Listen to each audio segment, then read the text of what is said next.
going into the playoffs, which start next week, Preston. Yeah, the coaching staff is looking for consistency. They need back-to-back wins heading to the playoffs. Like you said, last week beat South. Tonight they play a tough Bellevue West team. They're only 1-7, but they got an air attack that is very, very potent, probably the best in the state. Dusty Broderick, the senior quarterback, it's his last game as a Thunderbird, and he had a good game a couple of weeks ago, set multiple state records. He's looking for a finale to come out and prove himself tonight against Prep. Yeah, a couple weeks ago, over 470 yards passing. That's a lot of yards. He beat the passing record of Cluster Johnson, 5 touchdowns. He threw 7 in one game, but Dusty, great quarterback. He's got some good receivers. Boganowski, the tight end, he's a great player. He's the player to look out for. Prep, on the other hand, they do it on the ground. Michael Comer leads the way. Also, Mike Mancuso at quarterback. These two players weren't healthy a couple weeks ago when we saw Prep, but they're back in action and trying to get into form going in the playoffs tonight, Preston. Yeah, they got a tough running attack. Mike Mancuso, you said, he's back. Very ground attack. They'll keep it on the ground. Tonight, they just want to run that clock and try to get out of here with the victory. Halloween night here in Bellevue. The only thing scary, though, is the weather. Chilly temperatures for these two teams. It's the regular season finale. Creighton Prep against Bellevue West coming up next on O2 TV.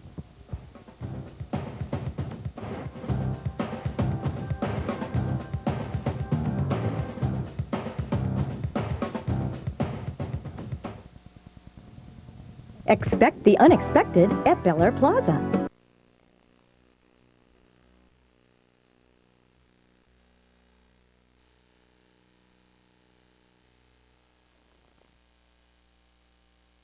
Get some passing plays going in, mix it up, and leave it all on the field tonight for the Thunderbirds. It's their last game. They're 1-7, last game of the year, and especially for the seniors, when you have this sort of situation, you want to try to make your last game in a uniform a memorable one. Yeah, and as we talked about, distribute the ball. Boganowski is their stud offensively and defensively, and they like to get the ball to some other people as well tonight. So just about ready to get things kicked off. It's a Halloween night here, a chilly one as well. The last regular season game next week. Playoffs start here on O2 TV. Prep won the coin toss. They elected to receive to start this game. And Bellevue West will kick. Kick is up, back to receive for the Junior Jays. West Woodward comes up with the ball at his own 5-yard line. And he's broke a few tackles already, out to the 40, across midfield. One man to beat, brought down inside the 45-yard line. On the stop for Bellevue West was Troy Severson, the last man for the Prep man to beat, Mike Woodward, for the touchdown. Yeah, and I tell you, West Woodward, we talked about Comer and company. It's not just Comer, but they got such great running backs coming in from the backfield as well. You got Wellwood, you got Woodward in here. This time you get a chance to see West Woodward, the senior, 5'9", 172 pounds. Get some good blocking. He's right at the end. Prep starts it on the Thunderbirds' 44-yard line. So hand off again, getting the ball with Michael Comer. We talked about him in the opening. He picks up about 5 yards on the opening carry. Comer averaging 116 yards a game. And looking at the offensive line, Riley, Kramer, Kine, Brown, Hicken, Lively, and Miller, they're the front line. They're going to get a lot of work tonight, leading for Comer and company. They're the key to this Creighton Prep offense, of course. Open up those holes for the Blue Jays in that potent running game. Second down and 2 yards to go for the Blue Jays. Comer picked up 8 on the last carry. Single back set. They'll hand off again to Comer. He has room on the left side. Across the 25, still on his feet inside the 20. Brought down at the 13-yard line. And so far... Well, the thing is that Comer is such a big player, and a lot of those guys on the other side of the field for Thunderbirds, they're just too small to try to bring him down. And Comer, you can see there, he's breaking tackles left and right, broke 4 tackles on the play. And for Bellevue West, you need to bring him down the initial hit. And if not bring him the initial hit, get some team work and bring him down as a team. Gang tackle is the term they use. Opening drive of the game for the Blue Jays. First down again. They'll hand off again to Comer, and he gets inside the 5 and brought down at the 1-yard line. Let's check in with our ghoul on the sideline, Howard Borden. Well, for all the ghosts and goblins out there, happy Halloween trick-or-treat. You know, Preston and Todd up in the booth have the tough duty. We have it easy down here on the sidelines tonight. Not a lot of wind, about 30 degrees. As you can see here, we got a grass field. It's in fairly good condition after 9 weeks. We'll be reporting from the sidelines with some ghost and goblin reports. Thanks, Howard. First down and goal to go from the 2-yard line. Prep has taken the opening drive 42 yards down to the 2-yard line of the Thunderbirds. I formation, they'll hand off again, and near the goal line, and stopped up, and it's a touchdown for the Blue Jays. Into the end zone for a touchdown. 6-0, the Blue Jays out in front, and again, it's just that ground game. They hand off, and Michael Comer gets the touchdown for the Junior Jays. Well, Nicolofer, he broke through the line and tried to bring Comer down, but as we said, Comer's a big guy, tough runner, keeps the legs moving, and Comer, this was the Comer and Company drive as he went all the way down 42 yards, 6-0 prep up, looking for the extra point. Coming in to attempt the extra point is Kevin Rutch. Opening drive driven all the way down, 44-yard drive for the Junior Jays, and they're out in front 6-0 with the extra point pending. Awaiting the snap. The snap is put down, the kick is up, and it is good. So the Blue Jays take advantage of a good run back by Wes Woodward. Favorable field position, drive 44 yards and leads 7-zip. Yeah, Bellevue West, if they want to stay in this game, they can't give big plays like that. And on the opening kickoff, like I said, when you can turn it to the your opponent's 42-yard line, that puts your defense already in a hole. And that brings up another point, and it's a very important point for Bellevue West. Their defense is having a tough season. They're very undersized, and what happens is this defense is out there so much. Then their offense go out there, and the offense strikes so quick with the air attack. That defense is out there again. And coaching staff said, hey, all year defense has been out there 75, 80% of the time because it's tough to stop anybody when you're out there that many times. So Prep takes advantage. Easy ground game, not much defense on the Bellevue West side, and drive for the opening touchdown on their opening possession of the game. 7-0 with 10:30 left here in the first quarter. A chilly night here at Bellevue West Stadium. The Thunderbirds trying to get their first offensive series going, and they'll await the kickoff. Brian French to do the kickoff duties for the Junior Jays. They kick off from the 40 in high school. Kick is up, and back to bring the kick back is Arthur Orange, trying to find some room in the center, and he runs into a pile of Blue Jays and brought down just across the 20-yard line. They'll mark him down at the 22. Boy, Arthur Orange, small guy, 5'7", 145, looking for the holes. But now coming out leading this offense, Dusty Broderick, the senior, 1,629 yards passing. That's more than any team has in the rest of the Metro Conference or Class A's. You take a look at the offensive line for Bellevue West. They got a big job for tonight, very undersized. Look out for number 80, Mike Boganowicz. Boy, that name's going to trip us up a few times. Boganowicz, that is. Broderick, his first chance. He'll pass as usual. We'll see that a lot. Some pushing down on the side. His intended receiver on that near side was Mike Boganowski, who we were just talking about. And no flag on the play. He'll bring up second down. Check that. Actually, the receiver was Jeff Duckworth, who tried to get open down the right side. Yeah, they went for the big one right way, trying to get back quickly. And this pass just a little underthrown. As you can see, the receiver trying to go back, but the man covering did a nice job. He broke back to the ball, so he had, has just as much chance to get to the ball as the receiver does. So as you can see, Broderick, Orange, Irvin, Duckworth, and Anderson, these are the targets for Broderick. So second down and 10. Over 90% of the plays for Bellevue West will be in the air. Pressure in the backfield, and Broderick goes down. Coming in for the sack for the Junior Jays. In on the coverage was Mike Chapman and a couple of other Jays, and pressure from the Blue Jays. We talked about that earlier. They need to put that pressure on Bellevue West. Yeah, and the only way to keep him down is to get the pressure. As you can see coming there as well as Drew Gherkin. Gherkin brings him down, and Broderick just had no time, and now he's in a tough situation where he's got 3rd and 14 on his own 18-yard line, and they're going to pass. This is the front four he's got to face. Miller, Gherkin, Martinick, and Kramer. Tough front four that he's going to have to face all night. 9:44 left. Single back set for Bellevue West. They need 14 yards on the third down. Broderick rolling out to the left side, and he tries to find a receiver on the left side on the coverage for Creighton Prep. Was Wes Woodward making a nice stop. Incomplete, 3 and out for Bellevue West, and they'll have to punt on their first possession. Well, this is tough for them as you take a look at the defense that stopped the Thunderbirds in that possession. Michael Comer, you see him as a linebacker as well as a double threat offensively and defensively. But tough for Thunderbirds to give up the ball this deep, and now Creighton Prep, they're going to get great field position once again. West not starting on the right foot so far. Back to return for the Junior Jays, and letting it bounce over his head is Kane Dobson, and eventually gets on it and brought down inside the 40-yard line, brought down at the 38-yard line. For Bellevue West, you see Barron Porter getting down there quickly.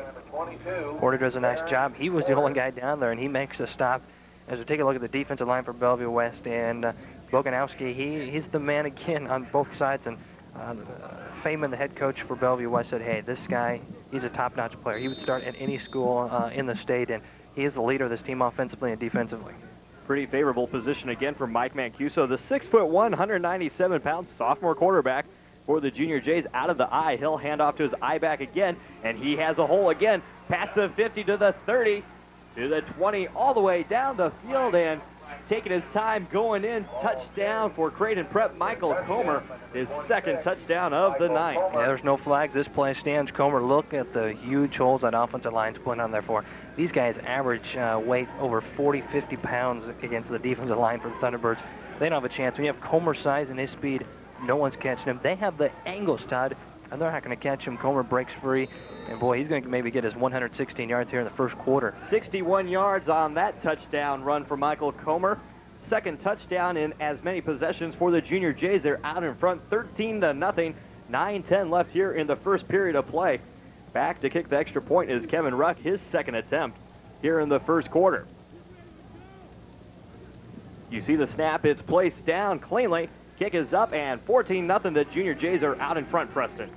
You know, and even though the Thunderbirds are down 14-0, this does not rattle the quarterback, Dusty Broddick. Yeah, this is a position he's been in quite a bit. Thunderbirds, you know, they're 1-7. They lost some tough, close games. They lost close games to Westside, to Burke, and in Bryan's a tough game. This game was a close game. 50 seconds ago, Bryan does a halfback pass, and they pull out the victory. And that was a really tough game for the Thunderbirds to get through. Let's go down the sidelines and check with Howard Borden. That Junior J offensive line was posing a lot of tricks on that defensive line of Bellevue West. Really blasted out. Comer had a big hole. I could have run through it. On the next series of downs coming up after the kickoff from Creighton Prep to Bellevue West, the key is how Bellevue West offensive line is going to react to the hard-charging Creighton Prep defensive line. Broderick was saying, coming over here to the bench, that this offensive line wasn't giving them enough protection. That was obvious. A big series coming up for Bellevue West. Ryan French puts this one back in play again. His third kickoff, or second kickoff here of the game, and picking it up. Aaron Irvin tries to find some room on that left side, brought down at the...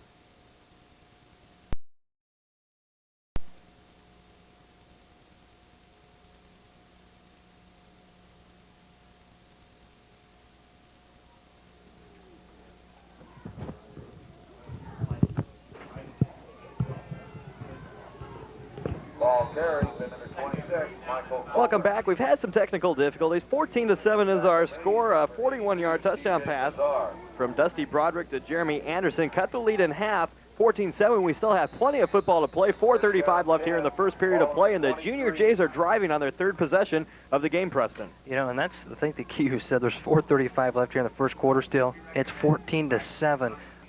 Great game so far. You see Dusty Broderick, he has to keep loose on that sideline. Prep has been taking a lot of time when they've been playing offensively, and he's not in the game that much. Thunderbirds went 3 and out on their first possession as they handed off again. Pretty successfully hand off to Michael Comer, and he's been running at will so far in the first half. He already has 2 touchdowns, and this is Prep's third possession of the first quarter. Yeah, he averages 116 yards a game. He is going to be well above that average. He might get that here in the first quarter. For Bellevue West, they got to bring him down. It's going to take team tackling. They're outmanned. They're outsized. They got to get some gang tackling. The first initial hit, ramp him up. You can't make, maybe not make the tackle, but at least ramp him up and get a gang tackle to bring him down. Prep on their first drive, 44 yards they drove. Michael Comer, a 2-yard touchdown run, made the score 7-0 as they're going to measure for the Prep first down here. And then on their second possession, they started their own 39. One play to Michael Comer, 61-yard touchdown, put the Junior Jays out 14-0, and then Bellevue West responded with the 41-yard touchdown pass. So far, Bellevue West has been all in the air. Yeah, and it's tough when for this defense, though, that when Prep is consistently out there, as we're waiting for the measure here, and they give it a first down for Prep as they continue on the march down the field. So Prep continues to roll. Mike Mancuso leading the way for the Junior Jays, the 6'1", 197 pounds. He's only a sophomore, so a couple more years here for him as a Junior Jay. I formation for the Blue Jays, lining up wide to the right side for Creighton is number 40, Scott Layton. 3:59 left. They'll hand off again to Comer, and he'll try to find a hole up the middle across the 5, brought down at the 4, and he's pretty close to that chain again, a pickup of about 9. Well, Todd, whenever you have a great running back, credit is due to the offensive line. And this offensive line for Creighton Prep is just making huge holes. You had middle of the tight end, Riley, Kramer, Kine, Brown, Hick, and Lively. They're just opening huge holes, and like Howard said, heck, he might even be able to run through those holes. Oh, I wouldn't go that far. Big holes, though, for the Junior Jays. 3:29 left here in the first quarter of play. I formation again. Guess who will go to? Michael Comer tries to find the goal line, gets close, and he's going to be brought down at the 1-yard line. That's good, though, for a first down. And the game plan for Prep is not going to change, Todd, as they're continuing to keep it on the ground. And why should it change? It's working. Comer, he's putting the hurting on this defensive for the Thunderbirds. As you talked about, Dustman, that sidelines. He got to keep throwing the ball. He's never going to give up. They got down 14-0. He came back in, went for the big shot. They got it back to 14-7, but he's going to have to pull a lot of those out of his sleeve tonight. First and goal from the 2-yard line for the Junior Jays, and keeping him himself is Mike Mancuso. Touchdown, Blue Jays. 3 possessions, 3 touchdowns. The Junior Jays are out in front of the Thunderbirds, 20-7. You can see the great thrust and penetration by the offensive line, and that's a great call just for the simple fact that offensive line for Creighton Prep, they're pushing 2, 3, 4 yards before anybody touches them on the defensive side, and the quarterback just hooked a trailer to the center. He follows this lead, and he's in the end zone. Kevin Rook to come in to try the extra point. The 6'3", 176-pound junior awaits the snap and the placement. 3:03 left here in the first quarter. The snap is down, and add another one to the board. 21-7. The Junior Jays are out in front. Chilly night here at Bellevue West, and we'll check in with Howard Borden. During that Creighton Prep touchdown drive, I was on the Bellevue West sidelines. The Bellevue West defensive coordinator, Odious Lee, kept on yelling out to his defensive team, penetrate, got to stop them at that line, penetrate, penetrate. So far, they've had a good opportunity to penetrate against that big offensive line of Creighton Prep. We have to get it together. It could be a long night for the Thunderbirds. 3 possessions for the Blue Jays, 3 touchdowns so far. The first drive, 44 yards, 61 yards on the second, and 62 on that one. So far, Bellevue West just has not had the answers. And this is a big possession for Bellevue West. They want to stay in this game. Got to come down and really you got to keep up with the big boys and put another one in the end zone. Down 21-7. Doesn't look like Prep's going to be stopped offensively tonight, and Bellevue West is just going to have to keep up with them offensively. Barron Porter and Arthur Orange are back deep for the Thunderbirds, trying to make something happen. 3:03 left in the first quarter. 21-7 already is our score. The Junior Jays are out in front. Kick is up by Brian French, and picking this one up inside his own 10-yard line is Barron Porter, trying to break up to the left side. Can't find a hole and brought down inside the 15-yard line. Good special teams coverage by Creighton. Yeah, they got down there quickly, and they did a nice job so far on special teams. And they always say 1/3 of the game is special teams. So far, that obviously has been won by Creighton Prep with the two big kickoff returns they've had and the good coverage they've had on defense. Now time we find out what can Bellevue West do offensively. They got to give Broderick more time to throw the ball, and really they just got to keep up with Prep's offense. The Thunderbirds went 3 and out on their opening possession, but then drove 80 yards and capped it off with a 41-yard touchdown pass to Jeremy Anderson for their only touchdown so far here in the game. Broderick will look off to the left side again, and coming up with the catch just past the 45, brought out of bounds at the 46-yard line is Jeff Duckworth. Duckworth is another guy they're going to go to a lot. He's a wide receiver, and this is the second time he went for the big gun to him. Last time not completed, this time it is. And Bellevue West, we talked about, they're not going to put the guns away. They're going to bring them out with even more ammunition. They go along once again. This is completed. They're down to the 46-yard line, Todd. 30-yard completion to Jeff Duckworth, and they move the change. First down for the Thunderbirds. So far, a highly offensive affair, 21-7 here in the first quarter. 2:51 left to play. They hand off for the first time and fumbling the exchange, but coming up with it is Barron Porter, and he's still on his feet inside the 40 to the 35. Make that down at the 21-yard line before being brought down, and that's the first time we've seen the Thunderbirds go on the ground. Yeah, well, they a few times we had it while we're off the air, and they had some success with the quick shot up the middle. This time they used it, go off to the right side, and little problems with the exchange, but Porter does a nice job. 5'7", 162-pound junior, makes some nice cuts here. And when you see this, you're thinking, man, why don't they run more? But tell you what sets this up is that offensive attack. These Creighton Prep, Good run by Porter. Back-to-back first downs for the Thunderbirds will bring up first down from the Blue Jay 20-yard line. And they'll line up again, 3 wide receivers and a tight end. They hand off, or they taking the snap, is Broderick. Wants to throw again into the end zone. Touchdown complete. In the end zone, coming up with it is Mike Boganowski. Boganowski, he finds the end zone, and you got to give credit. Dusty Broderick, what a rifle for an arm, but look at the protection he gets. He feels the pressure, and he goes forward in the gap, but he keeps his composure. He had a lot of time. When you have a quarterback that can run around and find the areas where to stay, and you get good protection like you did, you're going to get 5, 6, maybe even 7 seconds like you did on this play.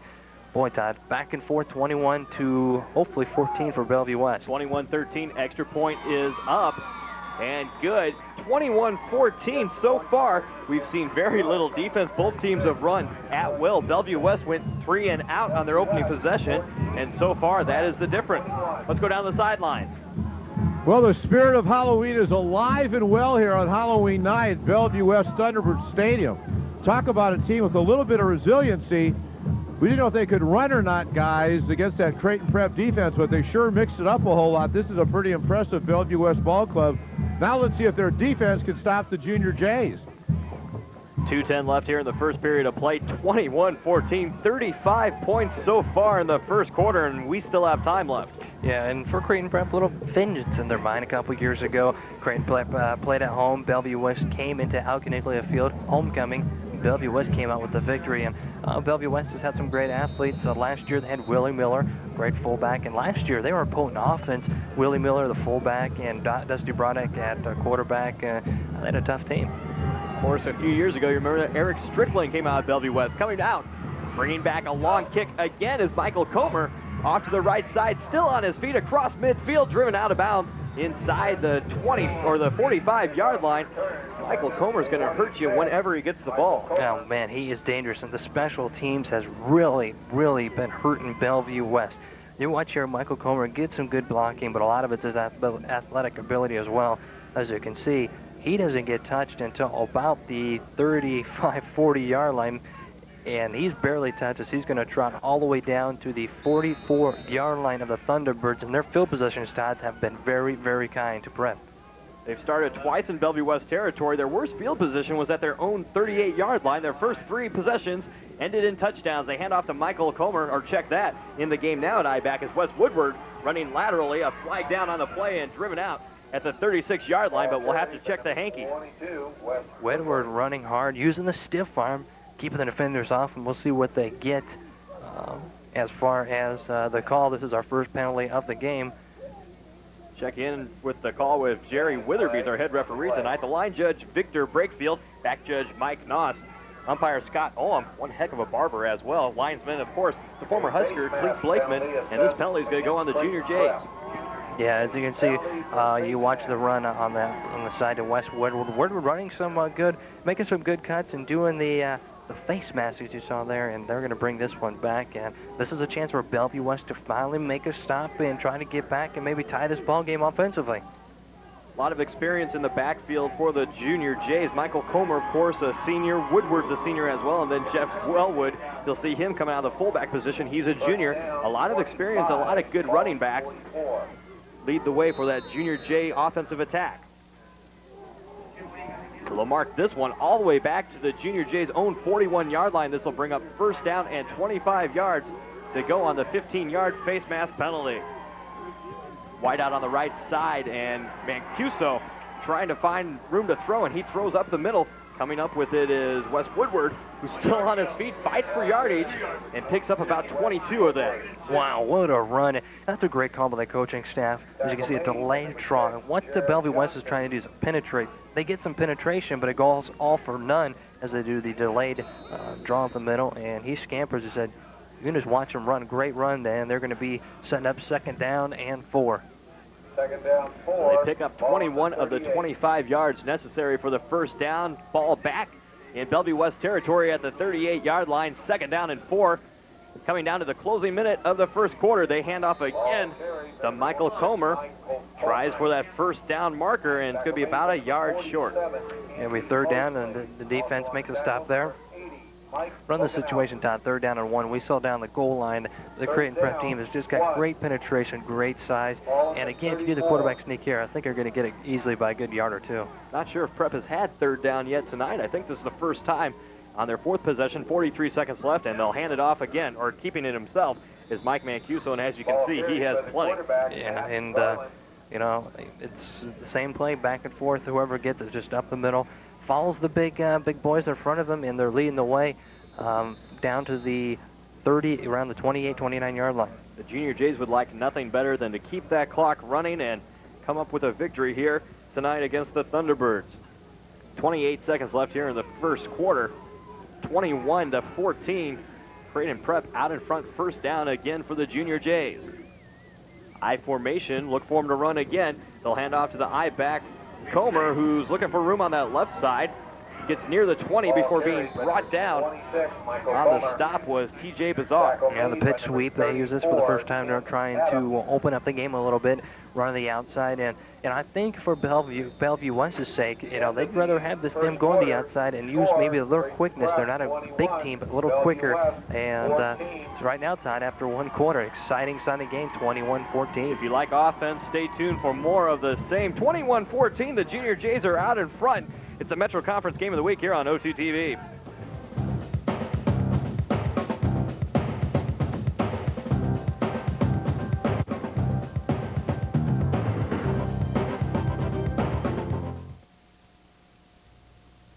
Thrill discovery, that's what it's all about. With a White's metal detector. Turn it on and go. Yes, with just the push of a pad and a sweep of a loop. They're easy to operate. You are discovering treasure. You don't know what you're going to find out there. So get started today by calling this White's dealer.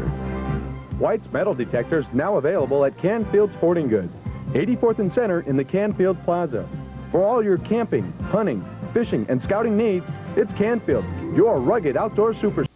Do you ever wonder where decorators get all those great finishing touches that make the room come alive? Well, many decorators visit Sissy's Attic in Bel Air Plaza. Sissy's Attic has everything from lampshades and custom florals to wall hangings, statuary, and every knick-knack in between. The staff has great ideas and decorating tips. You can even pick out your own fabric at Sissy's. Elegant, tasteful, one-of-a-kind items sure to become treasured keepsakes at competitive prices. Sissy's Attic, 120th and West Center in Bel Air Plaza. Shop where the designers shop. Expect the unexpected at Bel Air Plaza. Like discount designer fabric from Baskets Galore. Get out of town fast with Royal Travel. Find fun rubber stamps and more at Stamps Inc. Experienced designers with a personal touch at Julie's Salon. And for conferences and parties up to $250, the Bel Air Banquet Room. And store after store after store, because there's more to explore at Bel Air Plaza now. Northwest corner of 120th and West Center. There are 3 great ways Petticoat Lane Salon and Gifts can get you ready for the holidays. First, all the wonderful gifts and collectibles you'll find in Petticoat Lane's gift shop. Second, with Petticoat Lane's gift certificates, you can give a special friend a gift of style, a manicure, or a facial. And third, you can treat yourself by getting your own hair and nails done just in time for the holidays. 3 great reasons to stop by Petticoat Lane at 50th and Center today. Mention this ad and save 25% off your purchase at Petticoat Lane. Back here at Bellevue West, first play, they hand off to the fullback. Inside the 15, brought down inside the 13-yard line. Jeff Wellwood on the carry, and if you're watching at home, turn up the thermostat a few degrees for us. It's chilly out here tonight on this Halloween evening. Temperatures in the upper 20s, Preston, as we look at this one again. Wellwood up the middle, and again, Prep just keeps going up the middle behind the big offensive line of Riley, Kramer, Klein, and Brown, and Hick and Lively and Miller tight end, and they're just making huge, huge holes for Comer and company. Another first down for the Junior Jays. I formation again. Again, they'll keep it on the ground. They'll give it to Comer. Tries to find room to run across the 5 and brought down at the 4. And again, every time on first down, the Junior Jays are getting a healthy chunk of yardage. Well, Comer carries not only the ball, but about 6 Bellevue West defenders with him. Keeps the legs moving. Looking at a low sense of gravity. A center of gravity very low. Tough to bring down the guy, especially when you outweigh the linebackers. It makes it tough for Bellevue West. Pickup of 8 on the carry for Comer will bring down 2nd down and 2 from the 5-yard line. I formation, they'll go to Comer again. Right up the middle. Goes towards the goal line and touchdown. Touchdown number 3 for Michael Comer. Puts the Junior Jays up in front 27-7. You can see, 14. yeah, you can see the great penetration there, and he just uses his strength, gets in there, gets in the end zone, and so far, Creighton Prep's a perfect 4 for 4, 4 possessions, 4 touchdowns, 28-14. But as we've always pointed out there so far in the first quarter, Bellevue West isn't going to give up. 27-14, 11:04 left here in the first half of play. If you like offense, you've picked the right week to join us here on the Metro Conference Game of the Week. Extra point forthcoming. Kick is up, some pressure, but it is good. 28-14, Creighton Prep out in front. What this game is much to what we expected. Bellevue West, an area attack. They're going to put some points on the board. They got 14, and we talked about Prep, the ground game that they have. Going to grind it out, try to work that clock. And it's hard to believe, but it's 28-14, and we just started the second quarter. 1 minute into the second quarter. Things keep up this, we're going to have, what, about 100 to 75 game. Be a fun game here tonight. Offense excitement, 28-14, and you wouldn't count Bellevue West out yet. So far, what has happened is neither team has made a mistake. Bellevue West could stop 3 and out on their opening possession, but a fumble by Prep on one of their possessions or whatever, Bellevue West is right back into this until we see some defense on either side of the ball. Yeah, and defense is going to have to come from Bellevue West eventually. They can't keep giving it up, and even though Bellevue West has got a great offense, when you keep giving up the ground attack like Prep does, I don't think any offense can keep up with that. Porter will take this ball at his own 3-yard line and runs it out across the 15, looking for the room. It's not there again. Bringing down inside his own 15-yard line is Scott Layton, and Junior Jay's special teams is going to make the Thunderbirds start deep again. Yeah, the special teams and is being won by Creighton Prep. As Porter, he's been an impressive returning the kicks, but he is getting little help, as you can see here. Great penetration here by the special teams. And coming there, Scott Layton rips him up, makes the play. And now Dusty Broderick, well, really, you know what he says? He comes out and goes, hey, this is just 82 more yards I can throw out of my stats. And they're going to start on their own, 16, 17-yard line. Spot the ball at the 16. Last possession, they started at the 16-yard line. They marched down 84 yards. Comanane with a 20-yard touchdown pass to Boganowski for their last touchdown. They'll go in the air again, and they find Duckworth coming down with it for a sizable game, just past the first down marker, pickup of 14 for the Thunderbirds. Well, Duckworth, 6'2", good target of 174 pounds, and it's just a quick slant, post pattern in. They hit him quick, first down. And these receivers for Bellevue West, Jeremy Anderson, a name we haven't called much yet, but he's number 5, and he is in the top 10 in Class A in receiving. He's only a freshman, and you look at Duckworth, he's only a sophomore, so very, very young wide receivers. Too bad Dusty Broderick's going to be gone. He's a senior. All they're going to have to do is replace the man calling the signals, Dusty Broderick. He rolls back, and this play is whistled dead as flags fly on the play.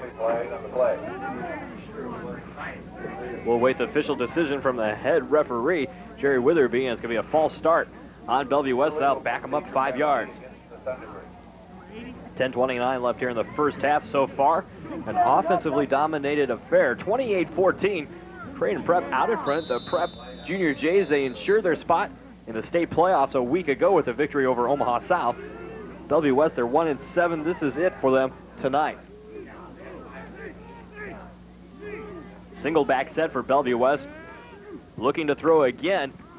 Rolling back is Broderick, and he's got pressure, needs to get this one off, throws downfield, and fighting for the ball was Mike Boganowski, and that one almost intercepted by the Junior J, Scott Layton, and that was a free ball. You know, give credit, this is where Boganowski, you're going to see how good a receiver he is. He comes back to the ball, and as young receivers watch this, this is key to help your quarterback come back to the ball. As you can see, he breaks up the play. He quickly becomes the defender, not the offensive player. Great play by Boganowski to rule out interception by Broderick. You realize they didn't have the position to catch it. He made sure a Junior J did not. Second down and 15 yards from their own 28-yard line. They trail by 2 touchdowns with 10:06 left here in the first half of play. Broderick looking again for Duckworth across the 40 to the 45. Make that Boganowski again, and gets out near midfield, brought down at the 47-yard line, and that's his favorite target. Boganowski is the top receiver in Class A, so you can take a look at this one, averaging just under or just over 100 yards. And again, a quick in pattern, slant, And he picks that one up, and he gets enough for the first down. Boganowski on the season, 806 yards receiving, out in first place by a wide margin. Second up is Aaron Sweeney of Lincoln Northeast, the Nebraska recruit. He has 429 yards. Bellevue West wants to use their first timeout of the half, and they'll take it right here. 10, or make it 9:54 left here in the first half. 28-14, Junior Jays. What's that as we come down to the regular season, we have playoffs coming up as well. And I think this year the parity is unbelievable, maybe better than we have seen in a long, long time here in the city of Omaha, in the state of Nebraska. Of course, Millard South lost to Millard West, and that even opens more doors. And it wasn't that they just got beat.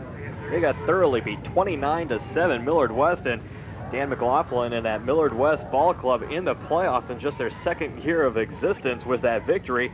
And not to take anything away from Millard West, but when we saw them earlier this season against Millard North, we thought there was no way that this year didn't look like this was the time for them to make the playoffs. They lost 40-0, but they've turned it around. They came up with a couple of victories here and there.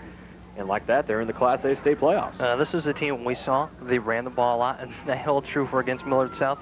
355 yards rushing. You know how many pass attempts they had, Todd? Oh, about none. Yeah, they did not try one pass attempt. They kept on the ground.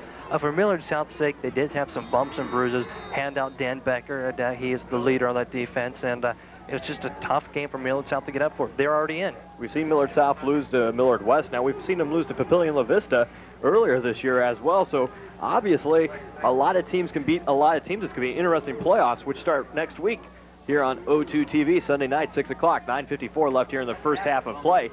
Bellevue West, first down at their own 48-yard line. Broderick, hands off. And the Prep Junior Jays stuff that on the carry for Bellevue West. Picking up no yardage is Arthur Orange. Dave Stoll, he broke the line, made a huge play, and that's a play that you think that's going to work for Bellevue West with the passing attack they have, kind of the delayed handoff up the middle. Dave Stoll was there and waiting, as you can see here. Watch out for number 67, Dave Stoll, 5'8", 205-pound senior.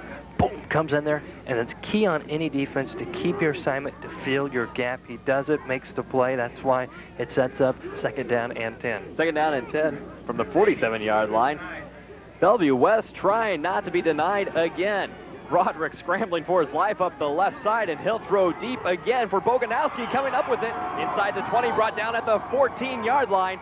And Boganowski, he makes his own breaks. He makes it pretty easy for Dusty Broderick. These guys are a great 1-2 punch. Boganowski just a great job to change to the ball. He had his back to this ball, and he made it almost 360 pattern or circle to come back to the ball, and that's a tough play to do as wide receiver.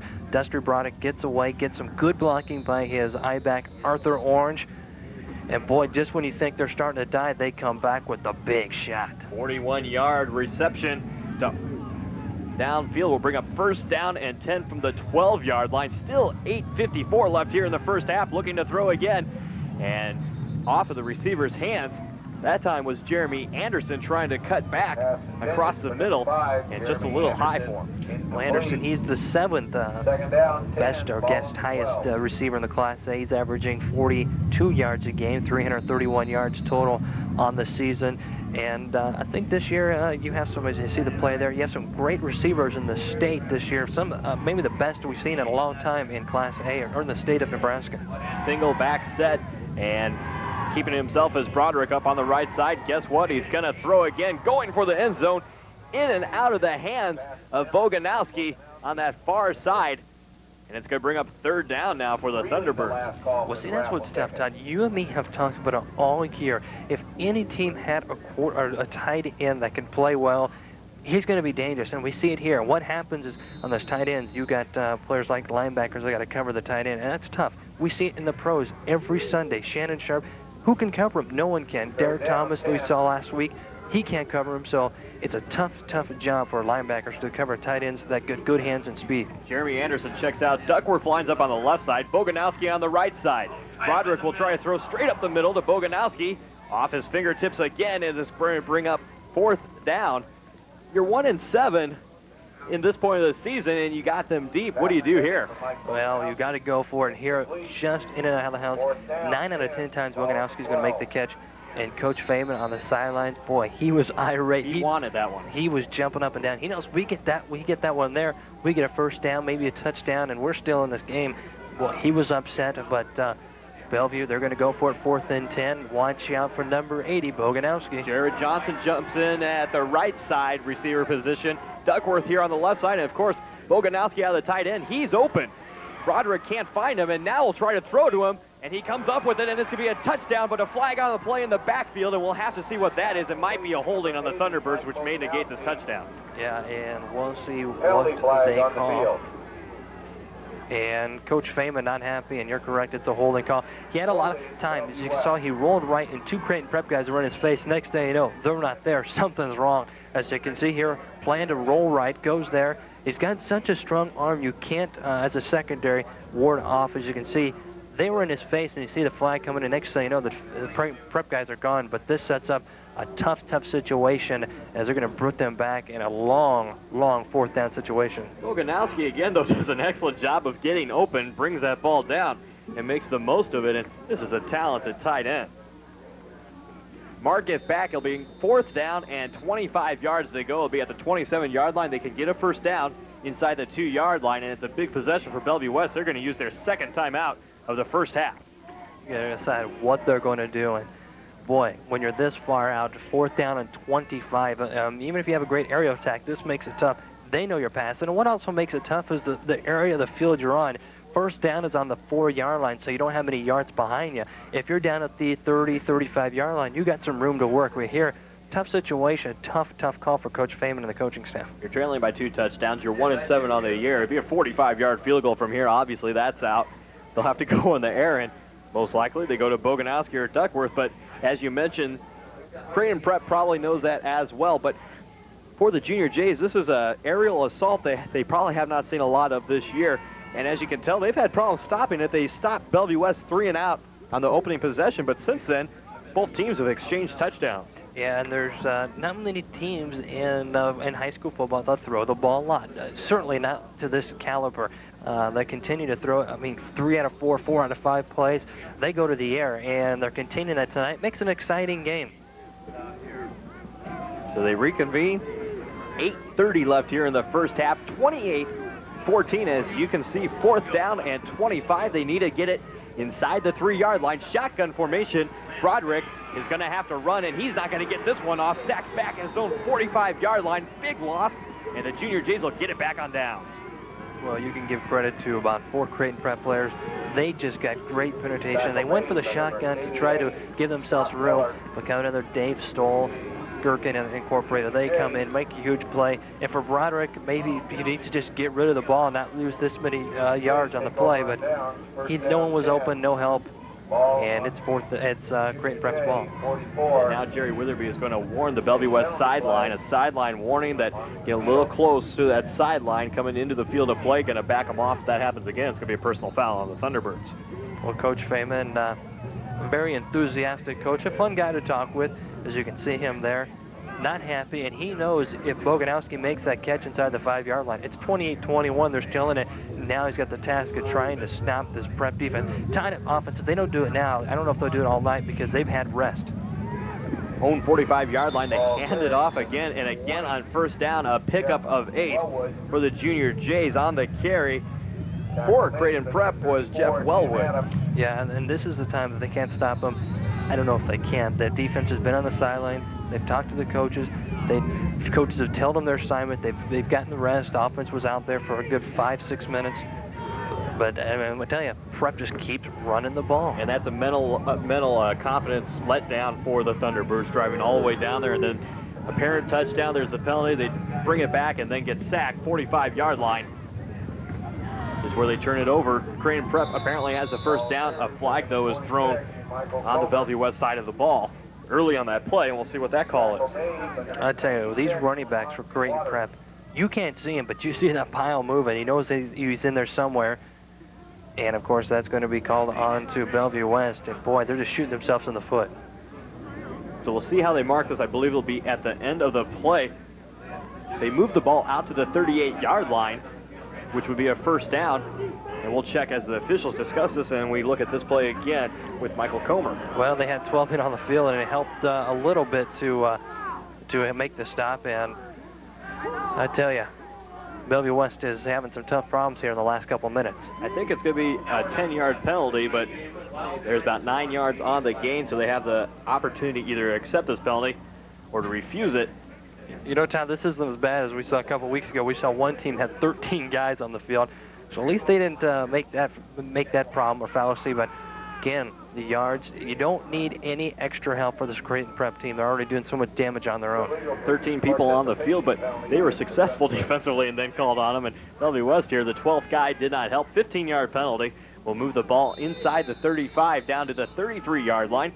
7:39 yet still in the first half of play. Ball on the 32. The Junior Jays have not been stopped. 4 possessions, 4 touchdowns. They're looking for a 5th, out in front by 2 scores. They hand off to Comer. He finds a hole again, picks up 7, 8, 9 yards again on first down, and there's just not a lot you can do about that when you have the size mismatch that Creighton Prep does. No, and this is what you got to do, is just go straight at them. Bellevue West, the only management they have is maybe some speed, but when you run straight at them, they don't have a chance to use that speed, and whether it's banging at them, and there's not much to say when Prep just keeps banging straight ahead, north and south, right at that defense. Good news for Bellevue West. When Prep keeps it on the ground, that clock continues to run. 7 minutes left here in the first half. They hand off to the fullback. That's Jeff Wellwood, and he is going to go in untouched. 24-yard touchdown for Jeff Wellwood, and with the extra point still coming, the Junior Jays are out in front by 20, 34-14. Wellwood, they just do the quick trap up the middle with the fullback. He goes unscathed, untouched. He scampers down, gets in the end zone, 34-14, and Prep starting to run away with this. Bellevue West, though, they had their chances, but still they're not going to give up. Boganowski, Anderson, Duckworthy, and, of course, Broderick won't give up.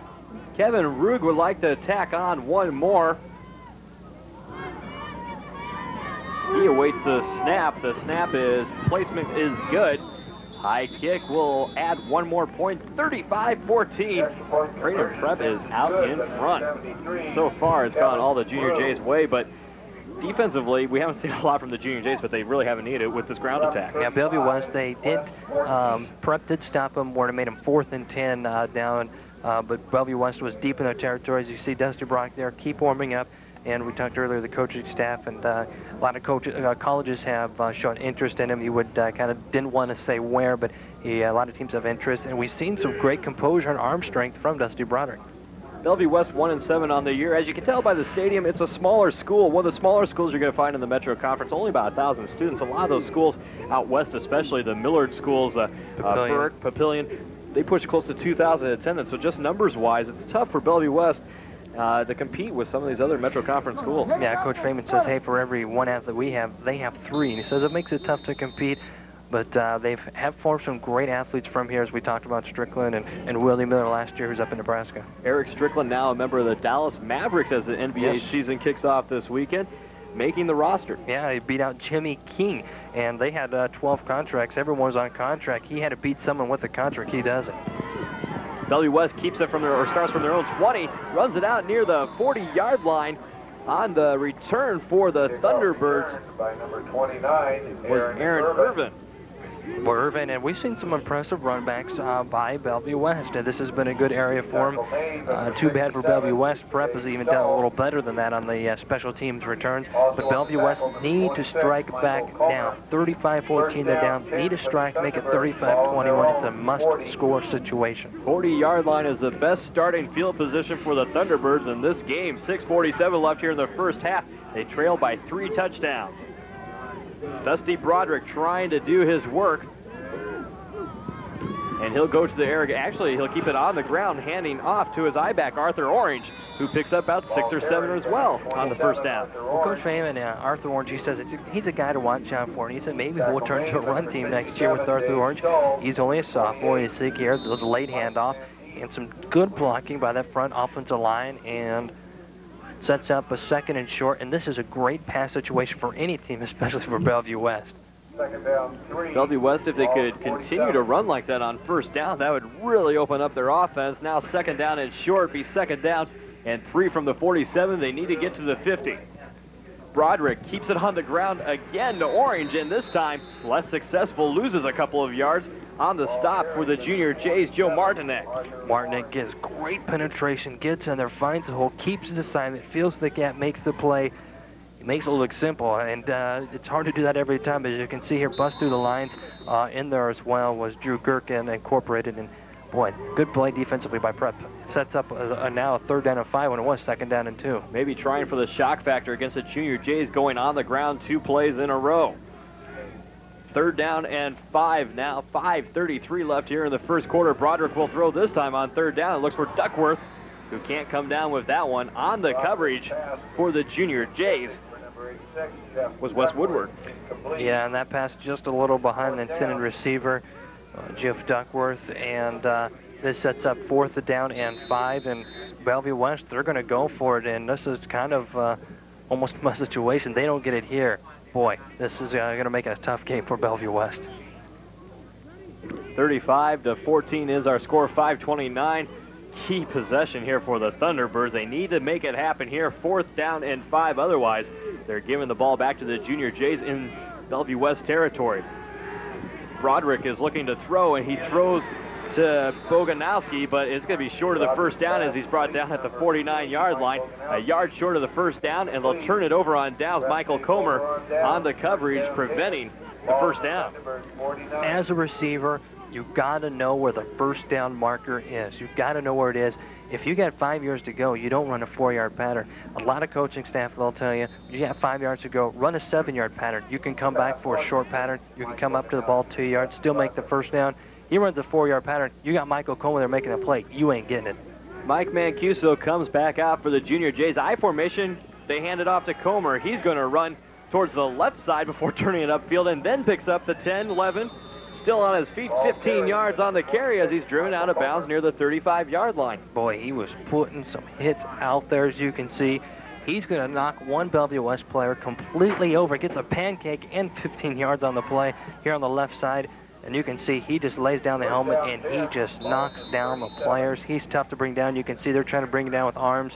Can't do that against Comer. The Junior Jays have had 5 possessions here in the first half. The result, 5 touchdowns, 35-14. They're looking to add one more here before the first half is over. 5:14 left in the first half. 1st and 10 from the 37. This time they hand off to Jeff Wellwood, and he picks up a sizable amount of yardage to another 8 yards. Boy, and they're just getting that 7-8 yard chunks. And on 1st down, when you can gain that many yards, your offense is in full sync. And when you get 2nd down, 1 and 2 is defensively, it's tough to stop them. And Prep, they're going to keep to this game plan, just keep it on the ground. Why not? It's been working so far. 2nd down and 3 from the 29-yard line. I formation for the Junior Jays. Mancuso will take it. He'll hand off again to Jeff Wellwood, and he'll pick up close to 1st down yardage out to the 25. Looks like from the spot here, they'll have that 1st down. As you can see here, again, we sound like a broken record, Todd, but give to their fullback Wellwood, and looks like he picks up the 1st down as he does. 1st and 10, the drive continues down the 25-yard line. I tell you, Bellevue West, it's getting tough for them. This Creighton Prep team just keeps handing it and grinding it out. I formation again for the Junior Jays. What do you think they'll do? They'll hand off. Again, Jeff Wellwood. Same story again. Picks up about 5 on the 1st down, brought down near the 20. I tell you, these two offenses, you watch them, such a complete difference type of style. And at the end of the game, the time of possession could easily be 5-1 in favor of Prep. And it's just the way they just keep the ball on the ground. It makes it tough for Bellevue to stop them. Bellevue West, they got the air attack. They have possessions of less than a minute that they score on. So time possession definitely a big difference in this game. 2nd and 6 from the 21-yard line. 3:47 left. They'll hand off this time again to their I-back, Michael Comer, and he'll have 1st down yardage as he's brought down at the 17. Or check that, make it the 13-yard line. Yeah, Comer, and he's just breaking tackles. First of all, Comer gets huge holes, and with his running ability, way to keep the feet moving, low center of gravity, it makes it tough to bring him down, and he's looking great tonight. He's well over his 116 yards a game average. 1st down, Junior Jays from the 14-yard line. They hand off to Wellwood, He'll carry the pile a few yards, another 5 yards on first down. And you're not going to stop the Junior Jays when they're picking up 5, 6, 7, 8 yards a carry on first down. Yeah, and for Bellevue West, you got to change something. You got to try something new. Like I said, this is the last game of the year. Maybe start blitzing those linebackers, try to bring in the cornerbacks, the safeties, try something. Got to change something up. Right now, they're just keep throwing it right at you, straight at you. They're not stopping it. They need to make a change. Clock continues to run. 2:58 left here in the first half of play. I formation again. They'll hand it off to Michael Comer. He has a hole across the goal line. Touchdown. 4th touchdown of the first half for Michael Comer. You don't want to say they put the game away, but they're up 41-14. Boy, Creighton Prep is just on all cylinders, and Michael Comer just keeps rocking and rolling, and this one looks like he might go down for a second, then no, he stays up, keeps the feet moving, gets in. He's running very well tonight. The offensive line did a great job. And Todd, this is what the coaching staff for Creighton Prep wanted. They needed to get consistency play. Coach Tom Jaworski has got to be happy with the output tonight offensively by his team. You'd think he'd be happy. 6 possessions, 6 touchdowns, 6 extra points. 42-14 with 2:49 remaining here in the first half of play. Todd Walkenhorst, Preston Munch out at Bellevue West tonight. It's a chilly Halloween night, and it's getting scary for the Thunderbirds. They find themselves trailing 42-14. Yeah, and one thing though that's fun about this Bellevue West team, they've been in this situation a couple times. They're going to keep throwing it, and they're going to still get their points. They're not going to be hooked on 14. But for Creighton Prep part, they already have 42. We're in the second quarter. Bellevue West has got a road ahead of them. Looking at ahead, as we talked about, playoffs start November 6th already, and these teams are Creighton Prep. I mean, what do you think, Todd? What are their chances of the playoffs? Well, if they play like this, they're going to go a long ways. But, of course, Bellevue West not known for their defense. Creighton Prep, though, they're using this as a chance to try to get everything going. And so far, if they can keep a running attack with Michael Comer, Wes Woodward, and Jeff Wellwood running in sync like this, they're going to have success at least through the first round, maybe first 2 rounds of the playoffs. And as we mentioned, you don't know what to expect. Millard South and company sometimes come up with some bad performances, brought out to the 16-yard line. Nate Jones on the stop, and Bellevue West is going to start deep again. The best field position they've had tonight is at their own 40. This is more than a stop. Nate Jones comes down, and he brings them down quickly, makes the play, and Bellevue West, they're stuck inside their own 20, and the playoffs are going to be exciting this year. Creighton Prep, they're a team to watch out for. They'll always pick things up when the playoffs come around. This is a year when people have kept saying, wait a second, how do they rank? You know, like you get a 2-3 record, they're ranked, they're 4-4, they're ranked 6. You know, how do they keep getting ranked?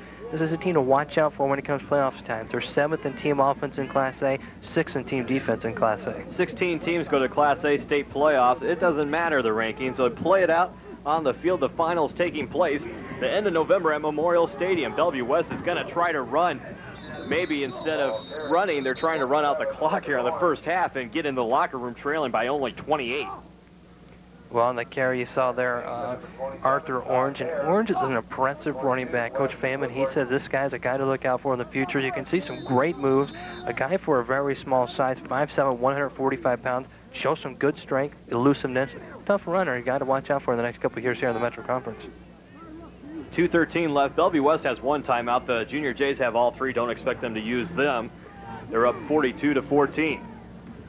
Broderick wants to throw. He'll throw off to the right side, and in and out of the hands on the right side was Jared Johnson. And 2 problems there for Bellevue West. 1, they want to get the completion, obviously, to get the yardage. But 2, on the incomplete pass, the clock stops 2:01. 3rd down and 8. Yeah, and you don't want to give give them the ball back. And this one just in and out of the hands. And when you get some cold weather, that's the reason why we see such a ground attack in the state of Nebraska. And for the Nebraska Cornhuskers is because of the weather factor. And that's a huge factor. That's why in Florida, California, you see the air attack. A little better weather, easy to catch the ball. Doesn't get this cold. And you see the pressure on Broderick. And he's going to be brought down inside his own 5-yard line, down at the 4. That's going to bring up a 4th down and long situation. But Mike Sandane in on the stop, and Broderick just did not have a chance. 3-4 Blue Jays, as you see, giving him pressure. Mike just came in there on the blitz assignment he got, went in there, makes a huge play, and now the offense for Bellevue West has got a punt. So for the first time tonight, we'll see the Thunderbirds try to punt. They've gone for it every time on downs. They've turned it over on downs 3 times. Boganowski just gets this one off. It's a high kick. Going to bring it back from his own 20, 40-yard line is Wellwood, and stop before he can make any yardage at all is Andy Mosley. Nearly blocked, though, for the Junior Jays in the end zone. Boy, things just aren't looking good for the Thunderbirds in the first half. Boganowski does get him off. He is the second leading punter in Class A, averaging nearly 41 yards a punt. He shows a good foot there as he got that one to about the 43-yard line. So a good punt there for Boganowski. But for Bellevue West, they got to step it up on defense. They're down 42-14 right now, but Prep's got the ball back with 1:17 to go. New quarterback for the Junior Jays is Art McGill, the 5'9", 160-pound junior. He'll continue the same. He'll hand it off. 5 yards on the first down carry. 1:09 left here in the first half. The Junior Jays do have all 3 timeouts. You know, that's a luxury Creighton Prep has that few schools have, and that's the luxury of 2 quarterbacks that can play, Art McGill and Mancuso, and that's very important as it comes to playoff times. Miller North lost Eric Crouch last year to an injury, but that game when he left was about a done deal. They hand off again to Wellwood, still on his feet, across the 30 down to the 25, and still on his feet. He might go all the way, brought down inside the 5, down to the 1-yard line. 40 seconds left and looking to put one more touchdown on the board before the half. Almost done right there. Jeff Wellwood on a big carry. Look at this run, one of the best runs of the season. And he looks like he's down 3 or 4 different times, finds a hole, gets the blocks, and hey, we'll just let the video do the talking. He's not going down.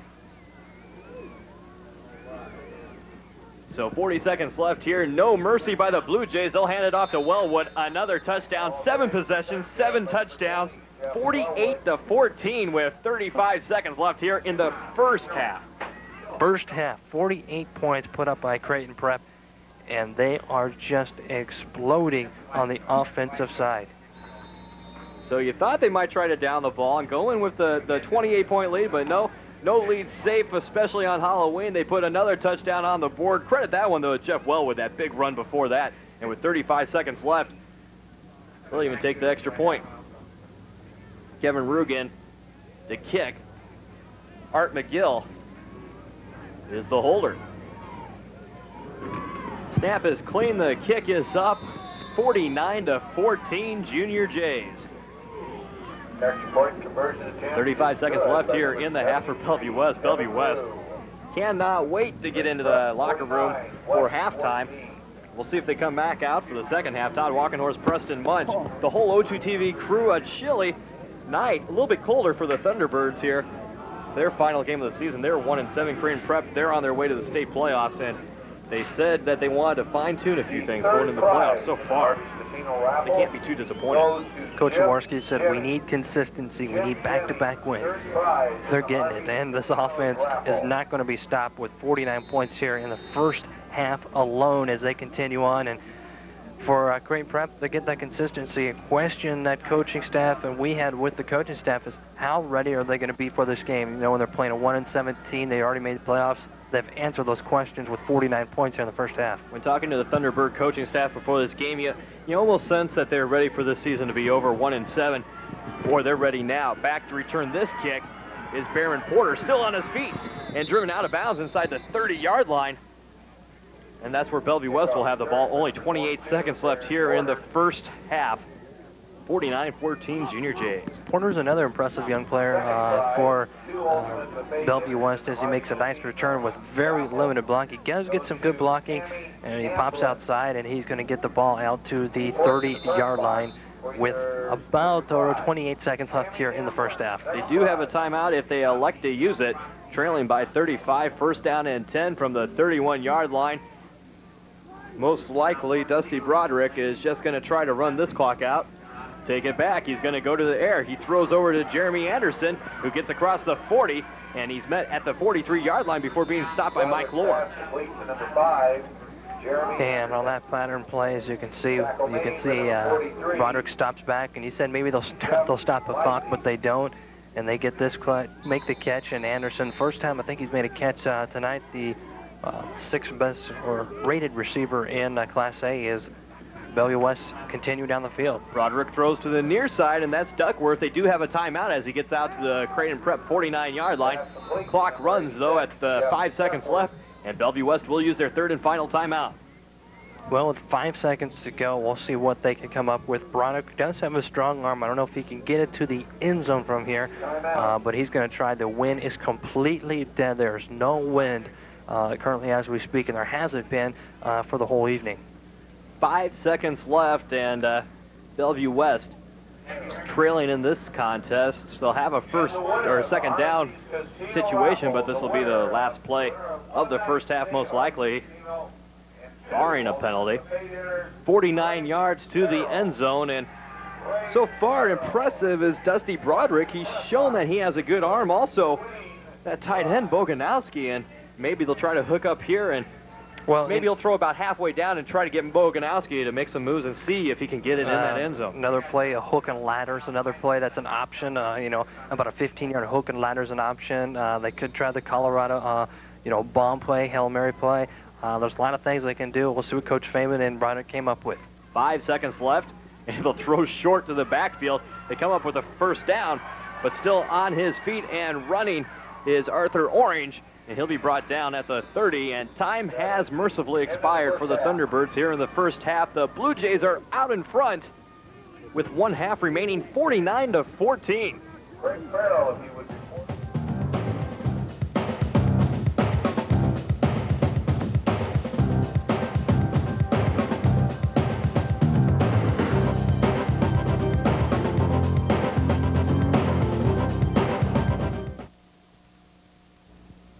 The Appliance Exchange in Bellevue has the largest selection of new and reconditioned appliances you'll find anywhere. Washers, dryers, ranges, and refrigerators all starting under $99. Plus heavy-duty washer-dryer pairs only $188. The Appliance Exchange also features the lowest prices around on new bedroom and mattress sets.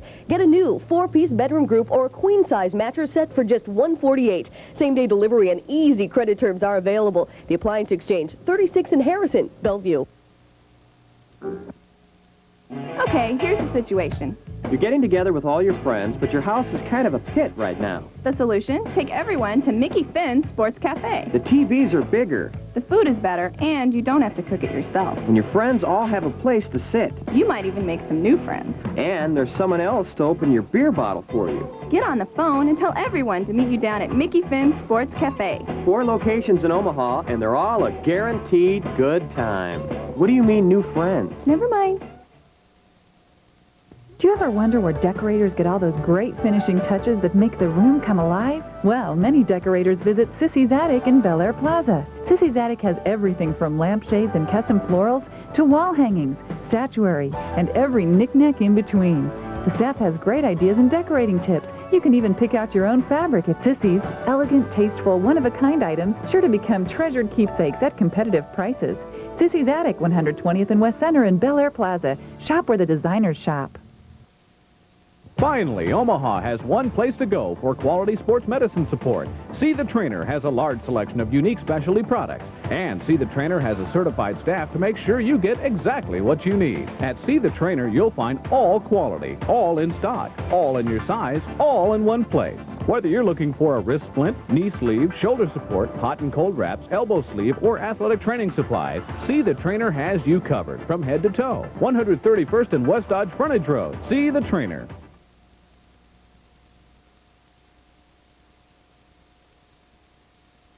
Welcome back here to Bellevue West.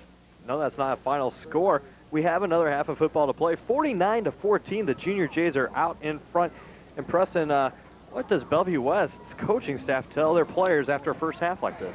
Well, they do only have 2 quarters left in the season. I guess try to make the best of what they have left. And for some of these players, for the seniors, for like Dusty Broderick, trying to end on a most positive note that you can. And for Dusty Broderick and some other players on this team, the players are going to continue on for next season, and they just got to really leave it on the line and leave it on the field and just, at least go out with pride. I guarantee you, they'll lose the game, that's going to hurt, but if they give up here in the second half, that will hurt more. So the Junior Jays had 7 possessions in the first half. All 7 resulted in a touchdown. Bellevue West, different story, 3 and out on their first possession. They showed some glimpses of success in the first quarter.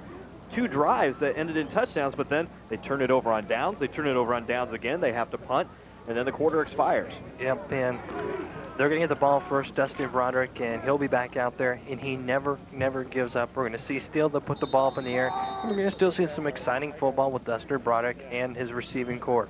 Dusty Broderick out there having some fun, trying to throw as much as he can. You know he's not going to give up, as you mentioned, 1 half left as a Bellevue West Thunderbird.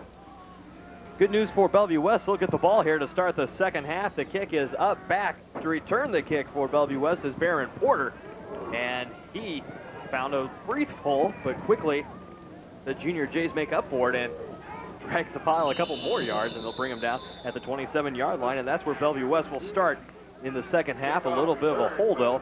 They trail by 35.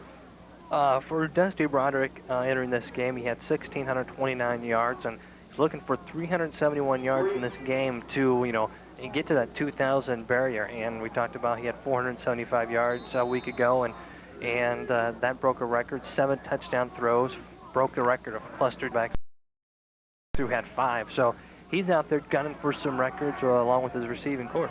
First down for Bellevue West, trying to get the second half started on a good note. Dusty Broderick hands off again, and now they go to the ground. And Porter out to the 40, first down, and brought down at the 45-yard line. So Bellevue West stuns prep by going to the ground on the first carry for a gain of 16. Let's check in with Howard Borden down on the sideline. Talking to one of the assistant coaches, Lanny Richards from Bellevue West, before the beginning of the second half, he said one of the things we have to work on our offensive line is to pick up the blitzing linebackers a little bit better, which got into Broderick, affected his rhythm. They said we can move the ball on him, but on defense, it's tough going against that Creighton prep offensive line. Thanks, Howard. 11:26 left, and the Thunderbirds continue to move. They'll throw down again, and that's Duckworth, who almost comes up with it after bobbling it. Coverage down there by Wes Woodward. And Duckworth almost made an amazing catch coming over Woodward. Did a little juggling, couldn't hold on to the ball.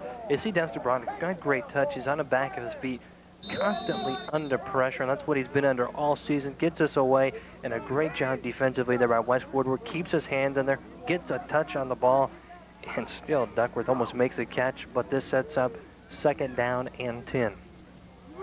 Second down and 10 for the Thunderbirds. Broderick looking to throw again. He'll go to the right side. That's Jeremy Anderson who comes up with the reception, looking for the first down marker, and he gets it. Driven out of bounds at the 44-yard line for a gain of 11. And a nice job there by Jeremy Anderson. Anderson, 5'7", 170 pounds. He's a freshman. He's a young player. He's 7th in Class A in receiving. Makes a catch, goes back. Looks like he's going to get in trouble, but he uses the speed, gets to the outside, and he picks up a first down. Thunderbirds have entered prep territory. They trail by 49-14, 11-11 left here in the third quarter of play. Dusty Broderick leading the way. Hands off again in the backfield and picking up 5 or 6 yards on first down again for Bellevue West. On that first down, you see a couple of Jays enter late, but no flags on the play, and that's Barron Porter. Porter and Orange, we've seen both of them back and forth, and they've looked impressive, as you can see here. Gets in there, as he spoke of at the end of the play, some Jays in there are late on the hips, and some of the fans over here on the Thunderbirds didn't like that as one player came. See Wes Woodward jumping on top of the pile. No audio there, so you can't tell if the whistle had blown. 10:36 left. Second down and 4 yards to go from the 38. Opening drive of the second half for Bellevue West. Broderick has pressure in the backfield. He won't get this one away. Brought down at the 46-yard line by a tandem of Blue Jays, led on by Nate Jones. Nate Jones, and they get in there, and he just has nowhere to go. As you can see instantly when he gets back there, Jones is there, and the running back's got to pick up the block. He misses the block, and when that happens, that spells trouble for the quarterback. So loss of yardage for Bellevue West brings up third down and 13. 9:58 left here in the third quarter. Lining up on the left side, that's Jeff Duckworth. Single back set for Bellevue West. He'll throw over to Boganowski, who can't come up with it. Good coverage again by Scott Layton. And he'll bring up a fourth down situation. Bellevue West had a few of these in the first half, and they went for him on all but one. Great shot by the cameraman as Scott Layton gets in there, gets a piece of the ball, knocks it away. Scott Layton, a name we've called quite a bit here so far in the game. An extremely great player on the defensive side for Prep, and looks like Bellevue West isn't going to shy away. They're going to go for it, and I think they were going to go for it, as we heard from Coach Stapp, when they were in the punt inside their end zone. They wanted to go for it, but they're going to go for it once again. 4th and 14. 4th and 14. They need to get down to the 34. They try to hand it off to Arthur Orange, and he gets back to the original line of scrimmage, and that's going to be well short of the first down. And again, we'll turn it over on downs to the Junior Jays. Well, they're trying to catch them off guard and try to use the handoff up the middle and try to, get the linebackers and secondary going backwards instead of forward. Prep, they keep their assignments, disciplined team, make the play, and now Prep has the ball right back again. First possession of the second half for the Junior Jays. They hold a commanding 49-14 lead, 9:37 left. They'll hand off again. Just trying to keep it conservative here in the second half. On the carry for the Junior Jays is Jeff Wellwood. Wellwood has been seeing a lot of action here late, and they got this lead. They've kind of gone away from Comer and going to their fullback more, and he ran well too, and they continue to drive down. Great field position for Prep, and that's really where this game for Prep has been just outstanding. It's great field positions. 9:07 left, second down and 8 from the 47-yard line. Trying to get into Bellevue West territory. They'll hand off again to Michael Comer. He has the first down as he's dragged down at the 44. Well, Michael Comer just keeps continuing to roll, gets to that left side, makes a huge run once again. And Comer on the night's got to be averaging about 7 or 8 yards on carry. Michael Comer had 4 touchdowns in the first half, including a 61-yard touchdown back in the first quarter, which made the score 14-0. First down again for the Junior Jays. Ball at the 39-yard line, 8:43 left. Operating out of the I formation, they'll hand off to Comer. Bellevue West, 10 guys in the box trying to stop the run. He still picks up 6, and there's a flag in the backfield. As you saw there in Bellevue West, they're putting 9, 10, 11 guys in that box to try to stop the run. They still can't do it. This penalty is obviously on Creighton Prep. They're talking to Bellevue West players, and should probably be a holding call where the penalty was thrown. Oh, we'll check in with Jerry Witherby to get the official call, and he'll signal that it is a holding against the Junior Jays. So that will negate that run by Comer and give some temporary relief here for the Thunderbirds. Comer in this game, 6th in the Class A in rushing, 116 yards. Some good names ahead of him. A former Creighton Prep player, Jason Tierney from Burke, he's 3rd at 140 yards a game. Kellogg from Bryan. You see him throw to the near side, incomplete. Intended receiver on that play was Mark Moody. They threw the ball, and this was the first pass attempt, I believe, of the evening. And trying to complete that pass was Mancuso, just out of the reach of the receiver. Well, as a first down and 20 situation, you may see them go to the air again. It's second down and 20 now after that holding call. 49-14 Junior Jays. As we spoke of, Comer 6th in the state in rushing. Some great running backs in the state, and it's going to continue and padding those stats for the regular season here, last regular season game, as Creighton Prep's going to call timeout. Junior Jays used their first timeout of the night. They did not use any of their timeouts back in the first half. They'll have 2 remaining here in the second half. 8:23 left in the third quarter. Talking it over, they'll have a second down and 20 situation when they come back, but they are ahead 49-14. Well, Creighton Prep, of course, playoffs coming just around the corner. Of course, we'll see here right here on O2 TV, showing you the first round game and also the semifinal matchups here on O2 TV every Sunday at 6 o'clock. And Todd, once the football season's over, we kick in another season. That's right, the basketball season starts off, and we start off with a good game. First game will be Millard South at Burke, and that's the way to get that Metro Conference season going. So as soon as football's over, Preston and myself will join you for a little bit of hardwood action, a little basketball. That'll take us into a long time, all winter long. Yeah, and then another great, exciting season, of course, and Millard South is a team that we start off with the season with. And I tell you, it must be in the water over there in Millard area, because they get some great teams over in Millard South, Millard North, and now Millard West. Second down and 20 for the Junior Jays. play action fake by Mancuso. He wants to throw downfield. Wide open is Scott Miller, who comes up with it and is brought down at the 32-yard line. 21 yards on the carry. First down, Junior Jays. Well, Scott Miller, the tight end, was wide open, makes the catch, and this is the first completed pass of the evening for Creighton Prep. And this was the time maybe Todd is to try out the passing game when he gets down to playoffs. There's going to be teams that are going to stop that run attack, and they're going to have to go to the air to open up that run game. And that's what they did there, completed, chance to work on the passing game. They move the chains, 8:02 left here in the third quarter.